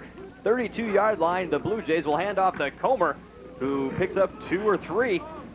Actually successful defense for Bellevue West, as Comer only picks up about 5 yards on that carry and limits him on that play as we look at this one again. Well, Comer, a little hesitation as the blockers in front of him aren't quite moving as quick as he'd like him to, but does pick up 5 yards on the first play. As you said, that's probably one of the better first down stops Bellevue West has made on the night. The Junior Jays have not been stopped all night long. 7 drives, 7 touchdowns. They'll hand off to Comer again. He only picks up 1 or 2 this time as he gets across the 25, brought down at the 24, and this will bring up third down in about 2 or 3. You know, Scott Miller made that catch back there. Is a very good tight end. Of course, we've seen some great tight ends in this game with Scott Miller and Boganski, and Miller's a tight end that can go deep, as we saw there. He's a good blocker, but his speed is very rare for a tight end. 2 good talented tight ends in this game. Third down and 3. They need to get to the 21-yard line of the Thunderbirds. They go to their weapon, Michael Comer. Runs around the left side. He easily has the first down, trying to stay on his feet inside the 10. Driven out of bounds. Looks like at about the 9 or 8-yard line. And we can't say it enough, Michael Comer is one tough runner. Yeah, and he never was brought down. And there's many plays that we've seen tonight. He's never brought down. And again, he just goes in. This is just all instincts. Plays made for the middle, cuts the outside, and picks up the first down. So they move the chains, and that'll bring up first down and 10. They can get a first down at the 2-yard line because the ball's at the 12 before the touchdown. Mike Mancuso still in at quarterback for the Junior Jays. He started there tonight. Art McGill saw a couple snaps in the second half. They'll hand off again to Comer, who spins around, fumbles the ball in the end zone, but crosses the goal line. Touchdown, Junior Jays. And that is touchdown number 5 for Michael Comer. And the Junior Jays are out in front 55-14. Michael Comer continues to do it, using his 4.7 speed and his power ability. Goes on the left side, and no one's going to bring him down. The Junior Jays continue to pour it on. They've taken their time, though. That's the first score of the second half. 6:37 remaining here in the third quarter. 55-14. The extra point is forthcoming. Art McGill will hold the ball for Kevin Rook. Placement's clean. The kick is up. 8th extra point of the night for Kevin Rook. 56-14 is our score with 6:37 remaining. Todd Walker, North Preston Munch. We're at Bellevue West High School. Final game of the season for Bellevue West. They were 1-7 coming in tonight. They find themselves trailing 56-14. As always, the Metro Conference Game of the Week is brought to you by See the Trainer. Next week, same time, Sunday night, 6 o'clock, we'll have the first round of the state Class A playoffs. Keep it tuned here all the way through the playoffs as we bring you some of that action as well. Yeah, there's going to be some great matchups. And Todd, as we look at the playoff situation, there's some great teams in this playoff. Parity is unbelievable. 2 teams I think that surprised somewhat some of the Omaha area is Central and North. They're 2 teams that we saw in probably maybe our best game of the year. The 2 teams played in an overtime matchup, a game that North pulled out the victory. But those are 2 teams to watch out for. And, of course, Prep traditionally in the playoffs, a very good team. Don't forget Millard South, the defending state champs. Millard North, they're a good team as well with Eric Crouch. Barrett Porter brings this one out to the 29-yard line before getting stopped by the Junior Jays. And Bellevue West has had the long field all night long. And the Junior Jays kicking game has been very impressive. And, you know, looking at the playoffs as well, you've got teams from the capital city that are not going to shy away either. Lincoln Northeast. Northeast, those are the team that's kind of struggled for the last about month. Ever since they lost Mont Homesteader, they've struggled some. Lincoln Southeast is a team that just keeps plucking away. And at the end of the season here, them and Millard South pretty much tied in the points standings. 6:30 left here in the third quarter, and flags will fly on the field, and they'll blow this one dead. Look like some movement against Bellevue West will back them up 5 yards.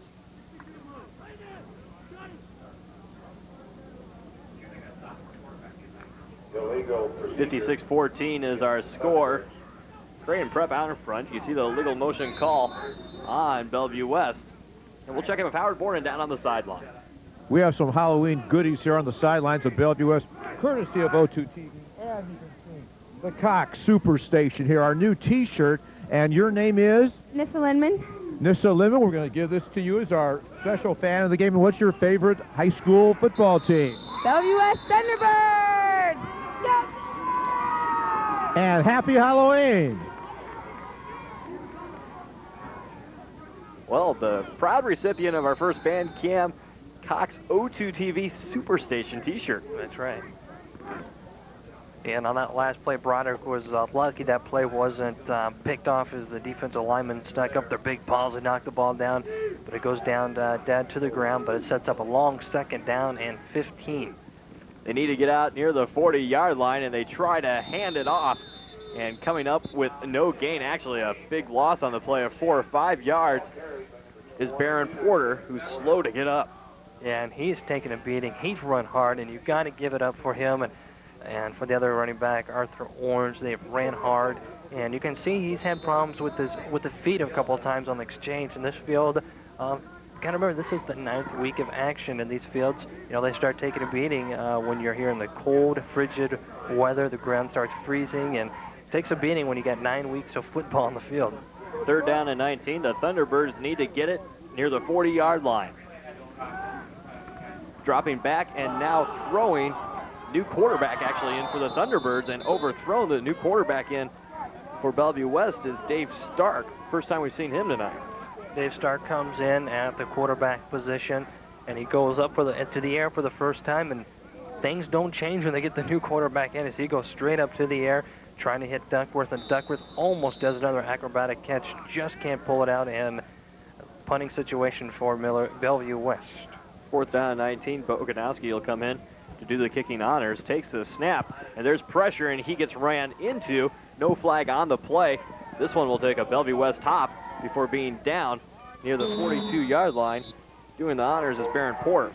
Well, Creighton Prep once again great field position, and you look at their field positions, their own 38, their own 39, and all the rest, their own 45. This one on their own 42. They've started on the Bellevue's 44 and 49-yard line. The field position has been just unbelievable on Prep's start part, and that goes back to the defense and the special teams that Prep has been doing tonight. With the way the Junior Jays have been moving the ball, I don't think it's going to matter much where they start on the field. So far, every result of every drive has been the same, 6 points for the Junior Jays. Handoff to Chris Costello, now in at the running back position. Picks up a few yards, so we're starting to see some new faces in for the Junior Jays.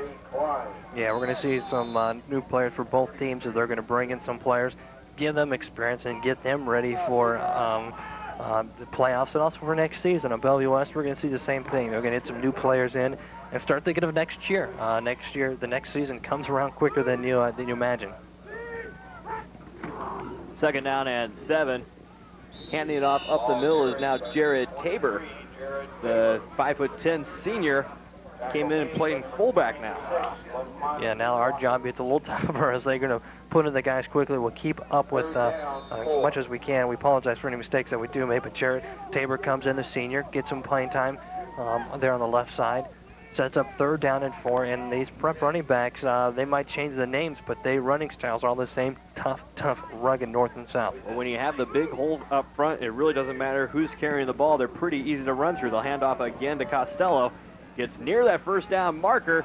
A last surge, still on his feet across the 40 inside the 36-yard line, and it looked like Bellevue West had contained maybe the 1st down, but all of a sudden Costello popped out of that pack and got an additional 4 or 5 yards. Costello, what a nice run he puts up the middle. And as I spoke of, these guys, the name changes, but the running style stays the same. The north-south rugged, tough running he's down. You can see Bellevue West players kind of being lackadaisical, kind of a la Florida against Tommy Frazier, not making the play, not finishing it. This time Costello doesn't break free like Frazier, but he does pick up the first down. You see the Junior J lines, though, continue to push Bellevue West, and they're moving them at will. Handoff again. Pickup of a few more yards. It looks like about 6 on the pickup, and that's Krista Costello again.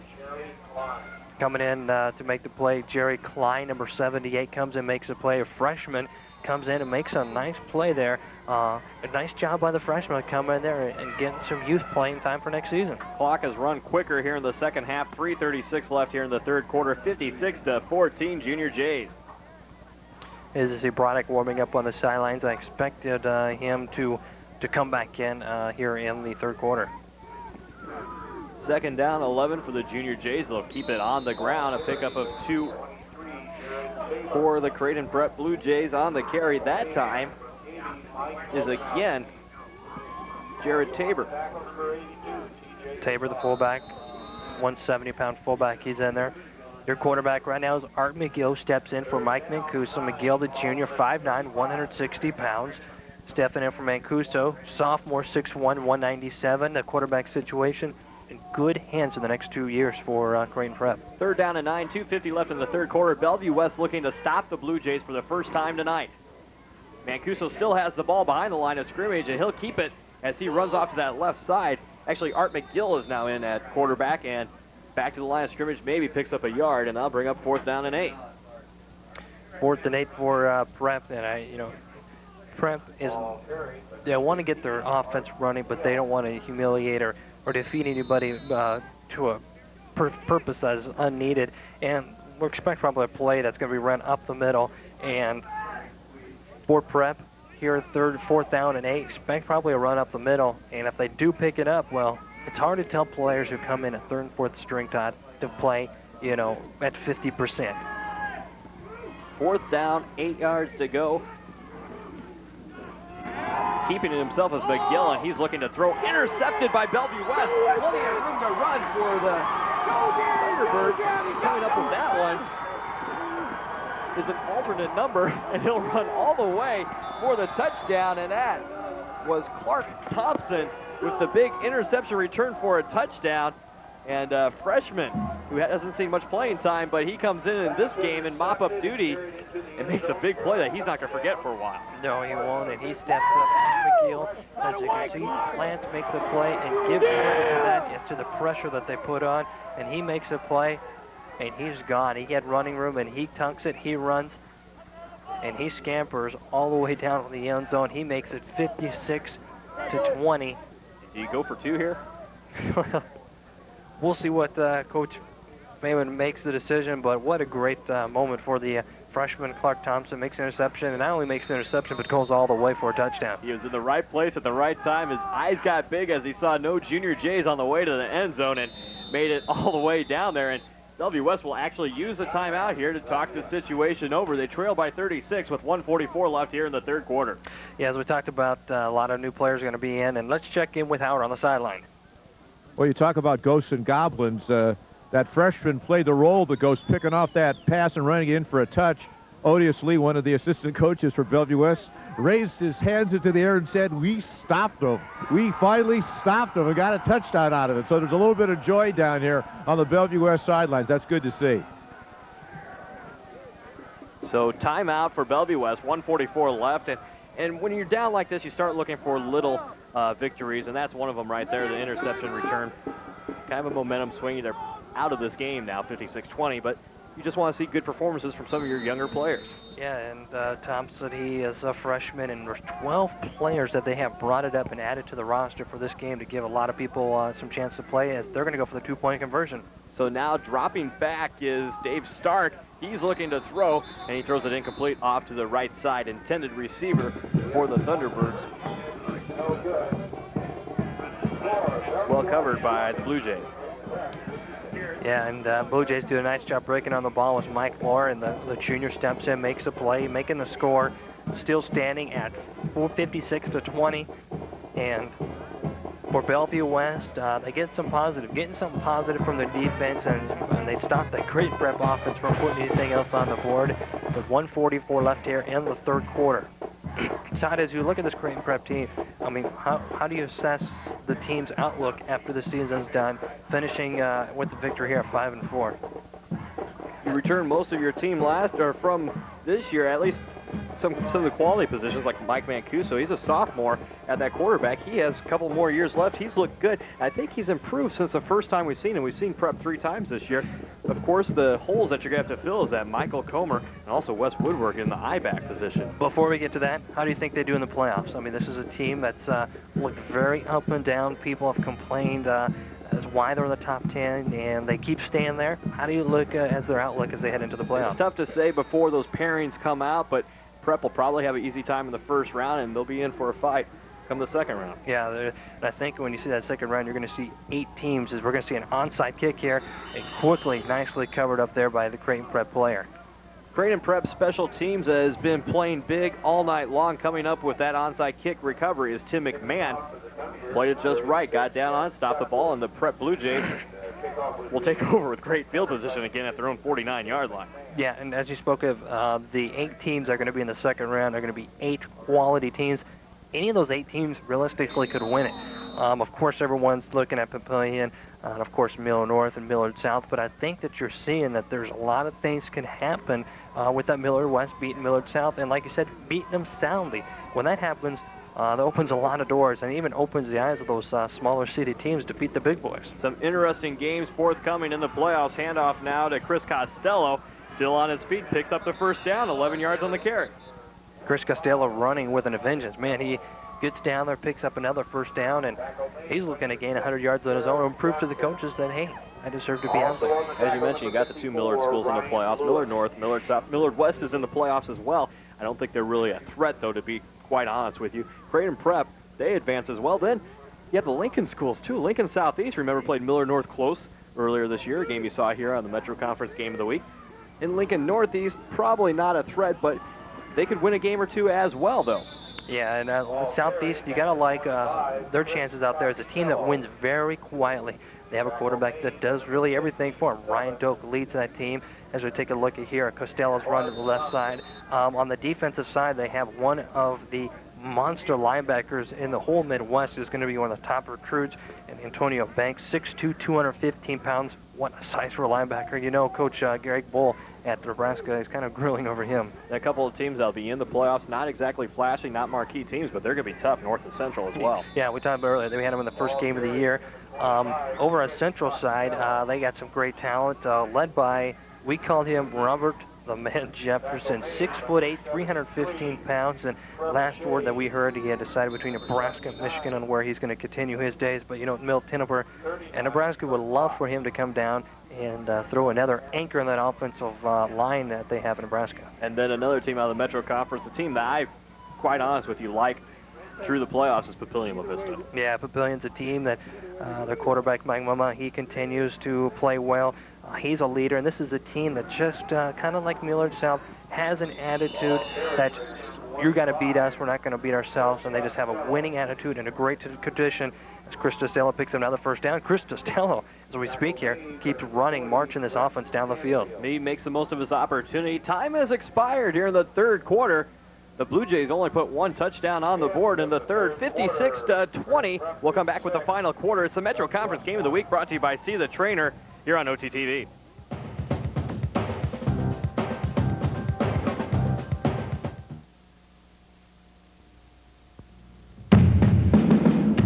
Peru State, a 4-year college that offers you personal attention at an affordable cost. With PSC's seamless transfer policy, I transferred my associate's degree straight across and met all my general requirements. PSC offers class schedules to meet your busy needs. With PSC's flexible course scheduling, I'm taking classes in my hometown. Call 1-800-742-4412. Your future begins with Peru State College. Affordable designer and brand name fashion. Call it Deja Vu. Deja Vu. The holidays are coming up. Do you have your party dress yet? Deja Vu Consignment Boutique has a great selection of affordably priced evening wear for women and men. Deja Vu 2 next door has children's clothes and accessories, including great holiday fashions. Deja Vu is a great way to stretch your gift-giving budget. Deja Vu Consignment Boutique and Deja Vu 2, the children's edition, just south of Dodge on 114th. Call it Deja Vu. Deja Vu. You'll find something for every nook and cranny in your home at Every Nook and Cranny, 120th and Center in the Bel Air Plaza. Fine handcrafted gifts and decor items in country, Victorian, Southwestern, even contemporary designs. You'll enjoy the warmth and beauty of the store and the huge selection of unique merchandise. Plus, Mary Cranny and her staff really know their product. Personalized gifts are their specialty. You'll love what you find in Every Nook and Cranny at Every Nook and Cranny, 120th and West Center in the Bel Air Plaza. Finally, Omaha has one place to go for quality sports medicine support. See the Trainer has a large selection of unique specialty products. And See the Trainer has a certified staff to make sure you get exactly what you need. At See the Trainer, you'll find all quality, all in stock, all in your size, all in one place. Whether you're looking for a wrist splint, knee sleeve, shoulder support, hot and cold wraps, elbow sleeve, or athletic training supplies, See the Trainer has you covered from head to toe. 131st and West Dodge Frontage Road. See the Trainer.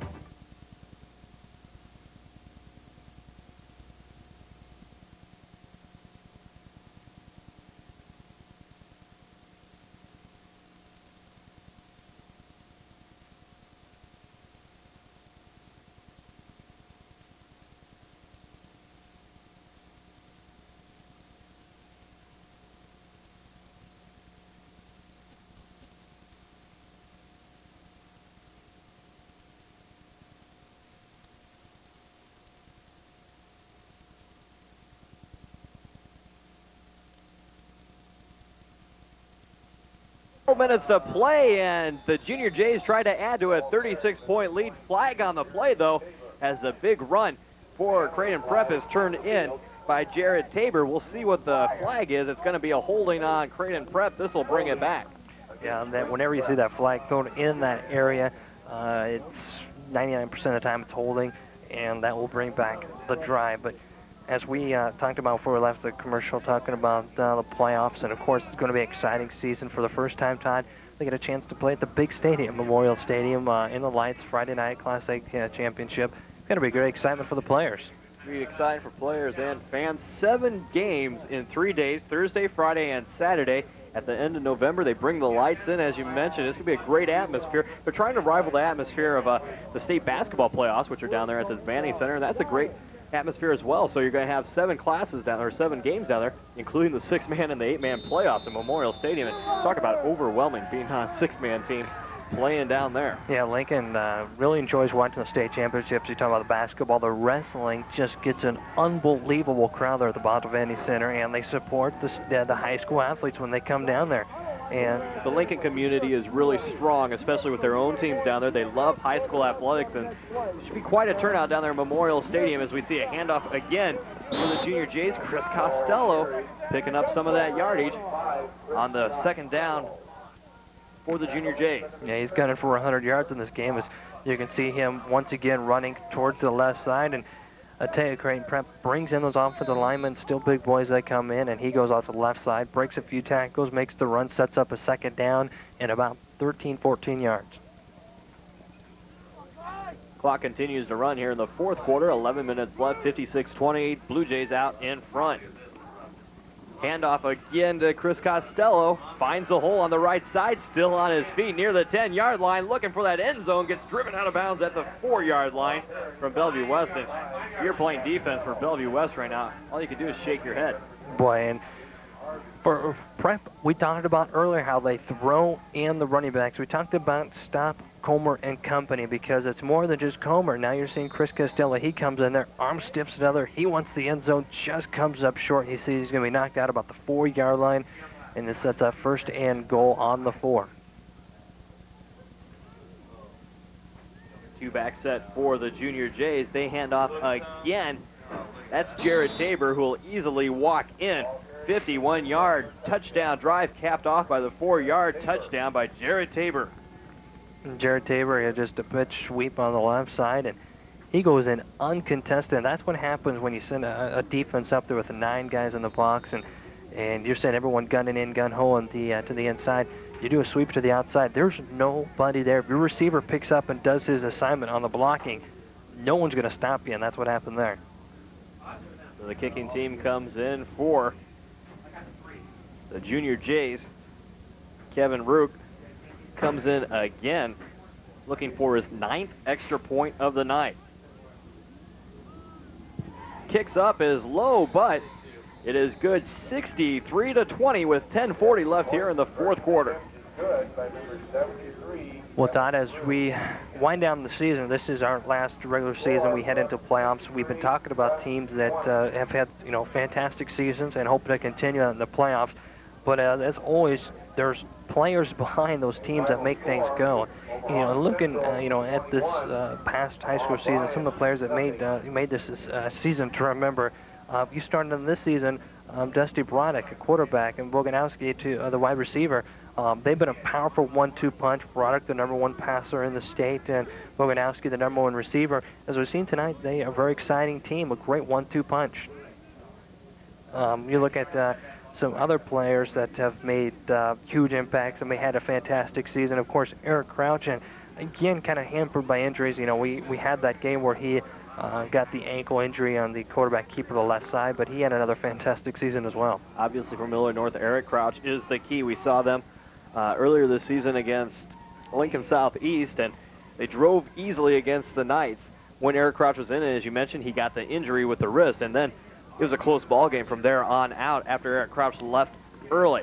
Yeah, Andy Nord came in. He's a fine quarterback, but when that offense there, the wing bone that they run over there at North, the coaching staff, they make the offense to the quarterback, and they form this offense according to Eric Crouch. And when someone else has got to run it, it's a tough job. Aaron Irvin returns that kick out to the 33-yard line. That is where Bellevue West will start. 63-20, they trail by 43 with 10:35 left here in the game.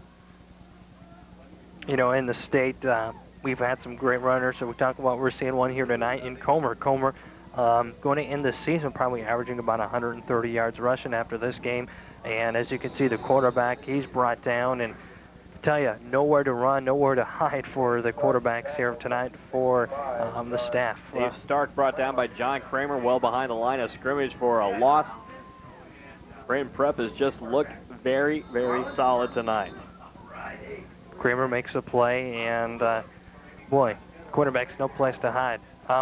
Looking at some of the players that made huge impacts as well rest of the year, Adrian Kellogg from Omaha Bryan, he's going to end the season as the state's leading rusher. He had a great season, Omaha Bryan. Season they kind of wish as a team was better, but on the season, Kellogg, 1,300 yards rushing, 162 yards game, 11 touchdowns entering this last regular season. So Adrian Kellogg, 5'9", 180-pound senior. He's another stellar back here in Omaha. Gain of 3 for Arthur Orange on the carry will bring up 3rd down and 11 for Bellevue West. Dave Stark is in at quarterback, relieving Dusty Broderick, who played pretty well. You see that arm, and they moved the ball pretty well, but just outmatched tonight against the Junior Jays. Completed pass up the middle to Boganowski. Past the 35 down to the 36, but he needs another 7 yards for the first down. This will bring up 4th and long. Well, Adrian Kellogg at Omaha Bryan, he's going to end up somewhere. We're not sure yet, but he's going to be playing college ball and somewhere. Last year he had 1,400 yards, 7 yards he carried. This year he has nearly that many yards. He's going to be playing somewhere next year. Sweeney down at Lincoln Northeast, the Nebraska recruit. He's had a fantastic season as well. Another player in Lincoln who's had another fine season is Kyle Colmorgan, 6'4", 270-pound offensive lineman. He's going to be playing at Memorial Stadium on Saturdays as well. 4th down and 7. The Thunderbirds will go for it. Dave Stark bootlegging off to the left side, throws downfield, completed pass on the far side. Coming up with that reception was Jeff Duckworth, and that'll be good for 1st down. Nice play by Duckworth to go, climb the ladder, make the catch, and a nice job of the quarterback part of Dave Stark. Stark, 5'10", sophomore, rolls to the right side, and he throws on the run, puts a little speed and gust behind that throw, completes a pass, and continues the drive. Dave Stark showing that he wants to take over for Dusty Broderick, who this is his last game. We may have seen the last of him tonight. 8:14 left here in the game. Bellevue West trying to drive, trying to put some points on the board. They trail 63-20. Pressure again in the backfield. They hand off. And that's Barron Porter, who gets out past midfield down to the 48. Check that, it's Arthur Orange. Arthur Orange, and when you look at Porter and Orange, their styles are very, very similar. Also, their size is very similar. Orange a little less in weight, about 10, 15 pounds, but their style is very the same. Very powerful, very elusive, and that time Orange picks up around 60 yards, setting up 2nd and 4. 2nd down and 4. Clock continues to run. 7:34 left in this ball game. Single back set is Arthur Orange. Stark is looking to throw. He'll throw off to the far side. Coming down with that ball was Barron Porter. Or check that. In now, coming up with that one was TJ Bazar. Well, great job of the quarterback. They had the blitz on linebackers come in. They picked it up well. He stayed in there, completes a pass. TJ Bars uses a 6'1" frame, makes a catch. Nice job completed. That's going to be just short. 3rd down and goal. As a player for Bellevue West is going to come out. It looks like with an injured hand, Nick Loeffler, as he's going to step aside. So far, a relatively injury-free game. We haven't seen much slow getting up or anything like that. And these cold conditions, too, those hits can hurt. So good sign in a blowout like this, 63-20. Yeah, and that's what the coaching staff prep was worried about as well. No matter who you're playing, you just want to come out of the game injury-free, especially when the next week, 4 days, you got to go and play in the playoff game. So he hopefully comes out of this injury-free.